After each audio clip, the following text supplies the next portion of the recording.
بسم الله الرحمن الرحيم والصلاة والسلام على سيدنا محمد. ازيكم عاملين ايه؟ يا رب تكونوا سعداء وسعادات الدنيا كلها ما بين ايديكم وحواليكم يا رب. بصوا بقى معايا ومعاكم النهاردة هنعمل حاجة كده اللهم بارك. يعني وصفة كده، هي ما تعتبرش وصفة واحدة، ده 5 6 وصفات كده في قلب بعض، وهقول لكم ازاي. بس يا ريت تتابعوني في الفيديو. خطواتها سهلة وبسيطة ومقاديرها على قد الايد. ما يلا كده نبدأ ونسمي الله ونقول بسم الله الرحمن الرحيم، ونشوف الوصفة بتاعت النهاردة هتكون ازاي وعبارة عن ايه. يلا بينا نبدأ.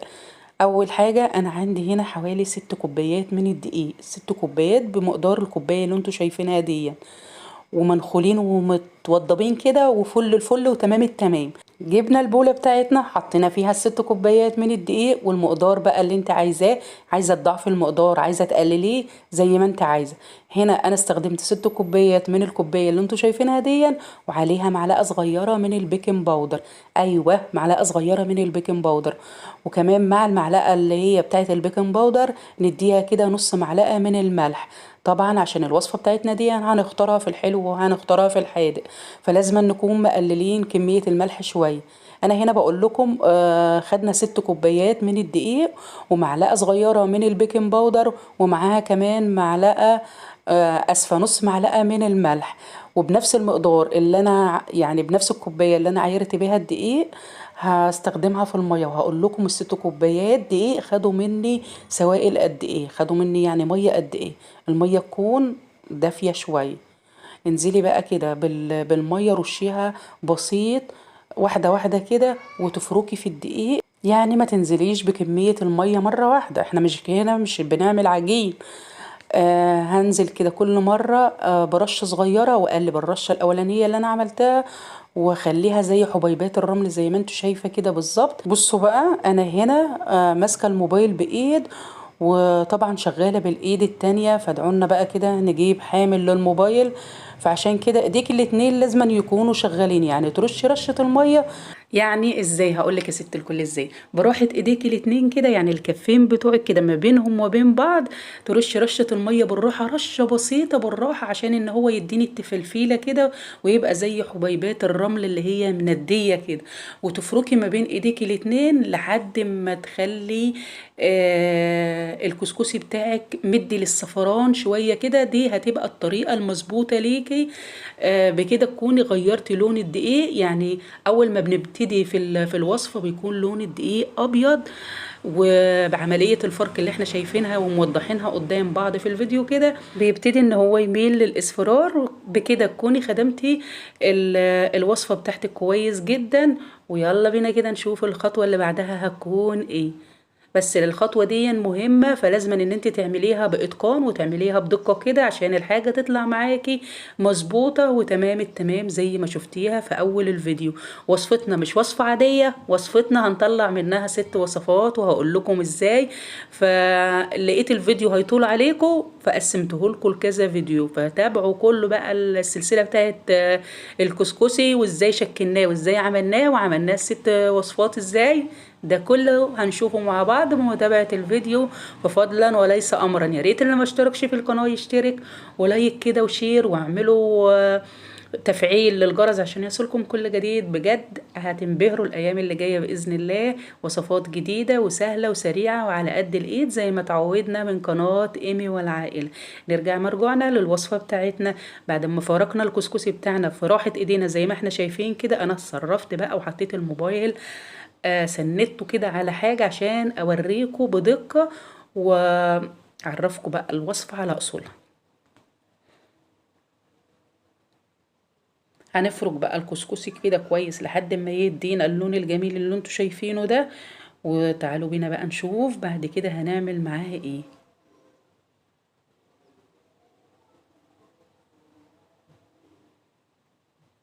انا هنا بقول لكم انا مش عايزاه معجن خالص، يعني ما تزوديش نسبة المية لان هو يوصل للتعجين، عشان تقدري ان انت تطلعيه مفلفل وجميل خالص كده ويبقى معاكي حلو وطالع حبة من حبة زي الرز بالظبط.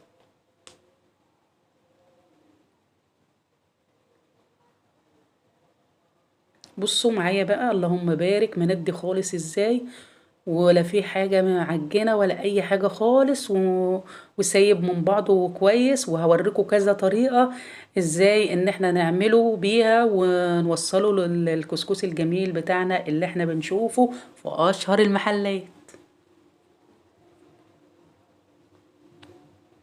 هنا انا بقول لكم انا خدت للست كوبايات دقيق، خدت لهم كوبايه كوبايه ميه، لاني انا هنا مش بزود له السوائل بتاعته.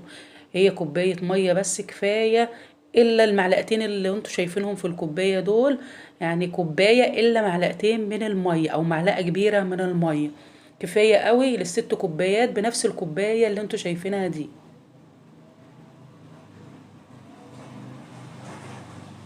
بصوا بقى يا حبايب قلبي، دي اول خطوة، يعني البدائيات خالص اللي كل امهاتنا وجدادنا كانوا بيستخدموه. بنجيب المنخل اللي هو بتاع الكسكسي ونحط فيه بقى الكمية المناسبة من الكسكسي اللي احنا فرقناه كويس، وتنزلي كده براحة ايديكي، يعني بكف ايدك، وتبتدي ان انت تدعكي كده في الكسكسي لحد ما ينزل من المنخل بتاعنا. وهوريكي بعد ما ينزل من المنخل هيبقى شكله ايه. تابعوني ويا ريت كده ما تسرحوش وتحطوا لايك للفيديو. اعملوا اشتراك للقناة، اللي ما عملش اشتراك يعمل اشتراك للقناة فضلا وليس امرا، عشان القناة تكبر وتكتر بيكم وتستمر بإذن الله. بصوا بقى لما مررناه عن من المنخل، دي الطريقة البدائية زي ما احنا قلنا، بقى بالشكل اللي انتوا شايفينه ده. اللهم بارك، حاجة كده تستاهل بقكم. يلا اعملوه بالطريقة دي، سهل وسريع وبسيط جدا. غدا بقى، عشاء، فطار، صنفيه زي ما تصنفيه، هو ماشي معاكي في كل الوجبات. بصوا حبايبات صغيرة ازاي، اللهم بارك، حاجة كده فاخر ومن الاخر. يعني ما استاهلش ان انتوا تحطوا لايك. حطوا بقى لايك للفيديو عشان وشير واشتراك كده للقناة عشان القناة تكبر بيكم بإذن الله.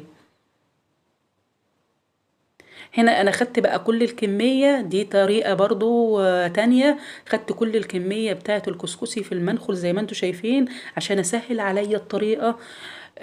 ببتدي بقى ان انا انخل كده الكسكسي، انزل منه الناعم اللي انتوا شايفينه ده، وابتدي بقى براحة ايديا او بكف ايدي واكمل بقية المقدار.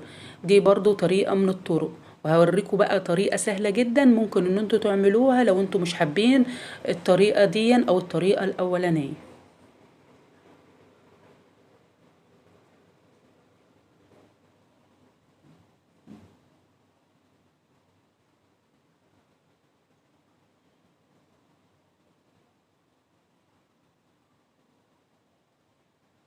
بصوا بقى معايا بقى زي ما انتوا شايفين كده جميل، اللهم بارك. عايزة اقول لكم والله بجد سهل وسريع وبسيط جدا.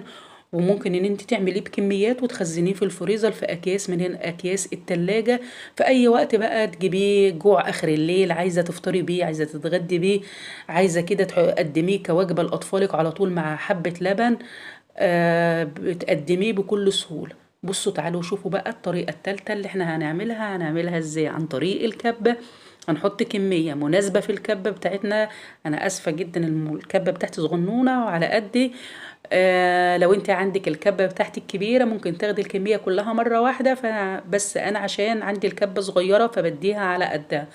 وبرضو ما تمليش الكبة قوي، هي تستخدمي الكمية المناسبة ليه. وهتحطيه بقى في الكبة وتديله تكة كده وتقفلي تكة وتقفلي. واظن دي اسهل بقى طريقة ممكن ان انت تعمليها. يعني قدامك بقى 3 طرق اهو، أنا الطريقة اللي تعجبك اعمليها. اسهلهم اسرعهم طبعا طريقة الكبة. وعايزة اقول لكم انا من ساعة ما اتعلمت طريقة الكبة بجد بجد صراحة انا لحد الان هي اللي مستمرية فيها عشان ما اكدبش عليكم. هي سهلة جدا. وبرضه بصي عايزة اقول لك على حاجة، كل الطرق بتؤدي الى ليلى يعني. عملتيه بالطريقة البدائية، عملتيه بالطريقة بتاعة الكبة، هي نفس هتأدي لك الغرض برضه وهتديكي نفس النتيجة. اعمل كمان مره قدام قهون عشان اللي ما خدش باله ياخد باله. اوعي تدوري الكبه على طول، اديها تكه بس زي ما انا موضحه لك في الفيديو كده، وتقفلي تكه وتقفلي. هتديكي بقى احلى حبيبات كسكسي او احلى طريقه كسكسي زي الكتاب ما بيقول بالظبط. فشير واشتراك بقى كده للقناه، ولايك وكومنت يا احلى متابعين واحلى مشاهدين، عشان انا مش متعوده منكم على البخل ده. ففضلا وليس امرا كده اعملوا الاشتراك، اللي ما عملش اشتراك للقناه يعمل اشتراك، ولايك وشير عشان الفيديو الكل يستفاد منه، وفعلوا الجرس عشان كل جديد يوصلكم من ايمي والعائلة بإذن الله. بصوا انا هنا خلصت الكمية اللهم بارك، وادتني الشكل اللي انتوا شايفينه ده، حاجة كده اللهم بارك. تعالوا بقى نشوف الخطوة اللي بعد كده، بعد ما خلاص ضربنا الكسكسي بتاعنا او فركنا الكسكسي بتاعنا زي ما انتوا شايفين كده. يلا بينا بقى اما نشوف الخطوة اللي بعد كده. انا هنا بقول لكم لا اما تستخدموا المنخل لا اما تستخدموا الكبة، اللي يريحكم واللي اسهل لكم اعملوه. فنصيحة من اختكم، اشتغلوا بالكب. بصوا بقى بعد ما خلصنا الكسكسي بتاعنا، تعالى اقول لكم على تريكة كده جميلة مش هتلاقوها عند اي حد خالص الا ايمي والعائلة. هنا جبنا الحلة بتاعت الكسكسي او حلة البخار. هنبتدي ان احنا نحط فيها نص الكمية من المية. ضفنا للمية حاجة اقول لكم عليها، ضفنا للمية ايه؟ ضفنا للمية نص عصرة ليمونة، ودي جميلة جدا. ومعاها كمان ورقتين من اللور في المية، وسيب المية تغلي على النار جامد. وبعدين نجيب كده الشايل بتاعنا الجميل، ونبتدي نفرد فيه الكسكسي، ونديله رشة زيت. التكات دي مش هتلاقيها عند حد خالص الا عند ايمي بس والعائلة. ونغطي عليها حوالي 10 دقايق، ونبتدي ان احنا نفتح عليه تاني. ودي كمان تكة او تركة من تركات ايمي والعائلة. هنبتدي ان احنا نشق الكسكسي. يعني ايه نشق الكسكسي؟ يعني بالسكينة كده، وابتدي ان انتي فرفطيه من بعضه، عشان انتوا عارفين هو حبيباته صغيرة، فبيبقى بمعنى الأصح يعني متزنق كده في بعضه. احنا بنديله تهوية عشان اللي ما استوتش تستوي. ونغطي عليها كمان ونسيبها حوالي كمان 10 دقايق. وبعد ال10 دقايق تعالوا اقول لكم بقى على تركة جميلة جدا. برضو الحاجات دي يا ريت ان انتوا تاخدوها في عين الاعتبار، حاجات سهلة وسريعة وبسيطة جدا، وتكات بسيطة بس هتفرق معاكي في قلب الوصف. نص كوباية من المية، وانزل الكسكسي بتاعي من حلة البخار، واديله نص كوباية من المية. اوعي تديله شوربة ولا تديله لبن. شوربة او لبن لو قعد معاكي هيبتدي ان هو يبوظ ويطلع عليه ريحة كده. فالمية اضمن واسهل. المية ليه بقى؟ عشان الكسكسي بتاعنا ما يطلعش ان هو بيشرق ويبقى ناشف كده، يبقى حبات الكسكسي طرية خالص وهشة وجميلة وحلوة زي ما احنا عاملينها كده. اعمليها بالظبط. يعني الكمية بقى، المية حسب الكمية. انا هنا عشان ما انا مستخدمة كمية صغيرة فعملت نص كوباية من المية. كل ما تكتري الكمية بقى كتري المية بتاعتها. تمام كده. خلوا بالكم من الخطوات دي، وحطوا تحتها 15 10 من الخطوط. تمام. بعد ما حطينا المية وعملناه وفركناه او فرفطناه بالشكل اللي انتوا شايفينه ده، هنبتدي ان احنا نحط عليه معلقة كبيرة من السمنة. ويا سلام بقى لو عندك المعلقة دي من السمنة البلدي، معلقة معلقتين حسب الكمية اللي انت عاملاه. انا هنا بحب الاقيه كده متنغنغ كده ومتغذي وجميل، حطيت له معلقتين. وهبتدي اقلبه كده واخلي ايه، اغلفه بكل الحبات بتاعته واغلفها بالسمنه. بعد ما عملنا بقى الخطوه دي يا ست الكل، هنعمل فيه ايه؟ ده اللي احنا هنشوفه مع بعض.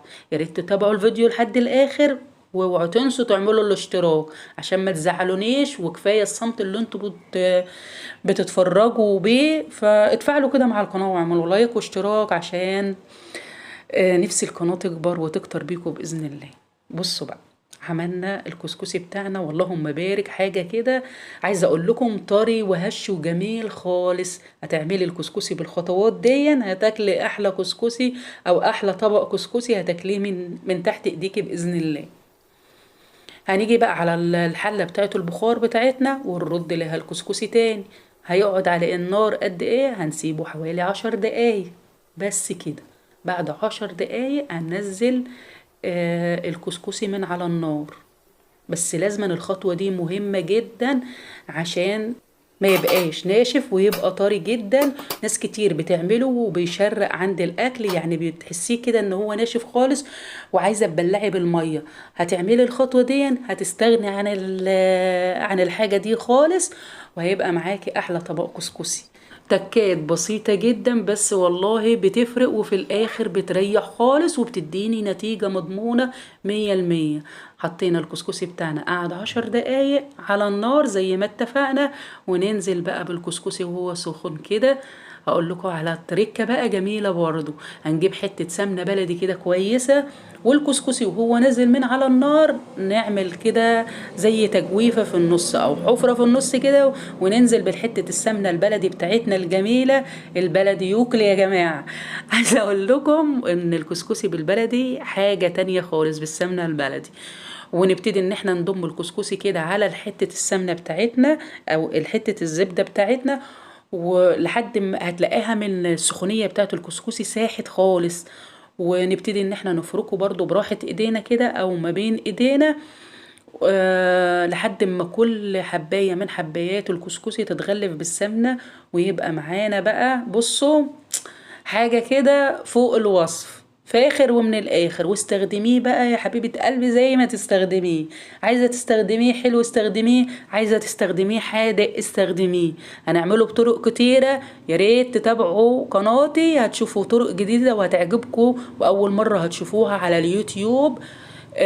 بجد محدش عملها خالص. استنوني كده في وصفات حلوة كتيرة وجديدة من قناة إيمي والعائلة. بصوا أنا عايزة أقول لكم بعد ما قلبناه شايفين إيدي رخرة خلاص اتغلفت بالسمنة وبقت ما شاء الله. السمنة البلدي أنا عايزة أقول لكم تركة بسيطة كده ممكن تاخدوها من أخت ليكم. بصوا انا بجيب الكيلو اللبن اغليه ابيته ليله على رف التلاجة، وبعدين ابتدي ان انا اخد الوش بتاعه.